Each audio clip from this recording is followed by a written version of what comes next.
The alarm went off at 4:30 a.m., its shrill beeping cutting through the cabin's cozy warmth.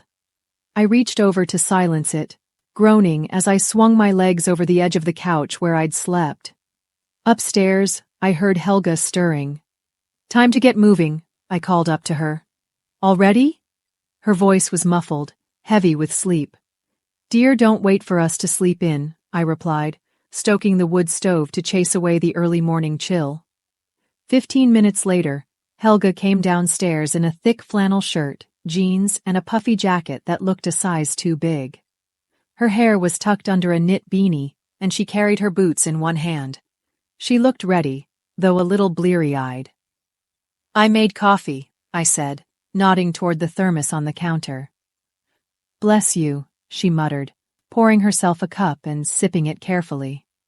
The air outside was crisp and still as we stepped off the porch. The stars were just starting to fade, and the woods were cloaked in pre-dawn shadows. I handed Helga a flashlight, and we walked quietly down the trail toward the blind I'd set up earlier in the season.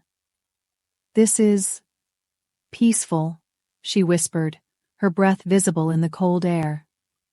"It is," I said, keeping my voice low. "But stay sharp. The deer can hear better than you think."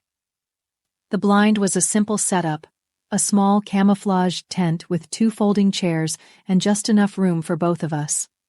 We settled in, arranging our gear and preparing for the wait. "You sure you're okay with this?" I asked, handing her a pair of binoculars. Helga nodded. "Yeah, I mean, I've never done this before, but it's exciting. Quiet, but exciting." The next hour passed in near silence. The forest came alive with the soft sounds of morning, birds chirping, leaves rustling, and the occasional snap of a twig in the distance. Helga leaned over at one point, her voice barely above a whisper. "How do you stay so still? My legs are already falling asleep." "Practice," I murmured, "and motivation. When you see a buck walk into range, you'll forget about your legs." She smiled, but her expression shifted a moment later. She raised the binoculars, scanning the tree line ahead of us. "Wait, is that—" I followed her gaze, and sure enough, a young doe was grazing about 50 yards away. "Nice spot," I said. "But it's a doe. We're looking for bucks today." She nodded, watching the animal for a while before it wandered off. Around mid-morning, I decided to call it a break. "Let's head back to the cabin," I suggested. "We can grab something to eat and try again later." Helga looked relieved. "Thank God. I wasn't going to say anything, but my stomach's been growling for an hour." Back at the cabin, Helga sat at the kitchen counter, devouring a bacon and egg sandwich while I refilled the wood stove. "I see why people get hooked on this," she said between bites. "It's not just about shooting something, is it?" I shook my head. "Nope. It's about being out here, away from everything. Quiet. Simple. You can think out here in a way you can't anywhere else." She nodded thoughtfully, sipping her coffee. "I get that." For the first time, I saw a different side of Helga, a quieter, more reflective version of the woman who'd filled the truck with non-stop chatter the night before. By the time we headed back out in the afternoon, the sun was high, casting long shadows across the forest floor. Helga seemed more confident now, carrying her rifle with an ease that hadn't been there in the morning. "So," she said, stepping carefully over a fallen log, "what happens if we actually see something worth shooting?" I stopped and turned to her. "We take our time. You breathe slowly, aim steadily, and pull the trigger when you're ready. No rush, no panic." She nodded, but I could see the nerves creeping back into her expression. Helga sat down in the chair, gripping the rifle a little tighter than necessary. I positioned myself behind her, close enough to give instructions if needed, but far enough to let her feel in control. The hours passed slowly, the forest growing quieter as the afternoon wore on. Helga whispered the occasional question, about deer habits, how to judge distance, but for the most part, she was focused, scanning the clearing with her binoculars. Then, Just as the light began to fade, we heard it, the unmistakable crunch of hooves on dry leaves. "Don't move," I whispered, my voice barely audible. Helga froze, her grip on the rifle tightening. A large buck stepped into the clearing, its antlers gleaming in the golden light. "Okay," I said softly. "Take your time. Aim just behind the shoulder. Breathe steady." She nodded, raising the rifle. I could see her hands trembling slightly as she lined up the shot. But just as she was about to pull the trigger, the wind shifted. The buck's head snapped up, nostrils flaring as it caught our scent. "Shoot now," I urged, my voice urgent but calm. The rifle cracked, the sound echoing through the woods. The buck leapt, disappearing into the trees. "Did I?" Helga's voice was shaky, her eyes wide. "Maybe," I said, already stepping out of the blind. "Let's check." We walked to where the buck had been standing, scanning the ground for any sign of a hit. At first, there was nothing. Then Helga spotted it, a small patch of blood on the leaves. "You got it," I said, glancing at her. Her expression was a mix of excitement and panic. "Now what?" "Now we track it." Tracking a wounded deer is no easy task, especially as the light fades. Helga followed close behind me, her flashlight beam darting nervously across the ground. The trail was faint but steady, leading us deeper into the woods. After about 20 minutes, we found him. The buck was lying in a thicket, his breathing shallow.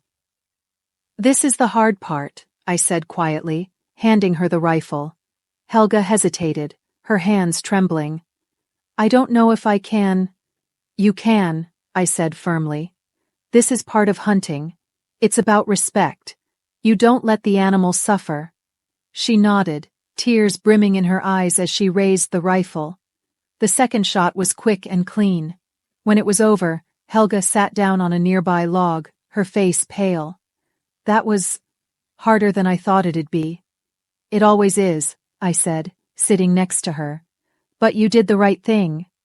For a long time we just sat there, the forest around us dark and quiet. Finally, Helga spoke. "Thanks," she said softly, "for helping me through that." I nodded, standing up and offering her a hand. "Let's get to work." The next morning, the cabin felt different. The excitement and tension from the hunt had faded, replaced by a quiet sense of accomplishment. The buck was field-dressed and packed into the cooler, ready for the trip home. Helga sat at the kitchen counter, nursing a cup of coffee. She looked tired but calm, her usual chatter replaced by thoughtful silence. "How are you holding up?"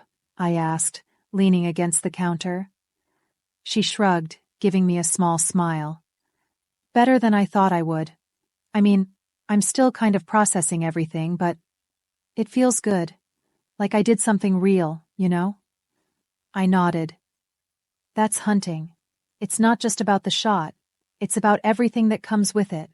The patience, the respect, the work." Helga glanced out the window at the woods, her expression distant. "I don't think I'll ever look at this the same way again. It's not just trees and animals anymore. It's alive." I couldn't help but smile at that. She'd come a long way in just a couple of days. The drive back was quieter than the trip out. Helga seemed lost in her thoughts, watching the scenery pass by without saying much. I didn't push her. Some experiences take time to sink in, and this was clearly one of them. About halfway home, she finally broke the silence. "I get it now," she said, turning to look at me. "Why you and Megan do this every year.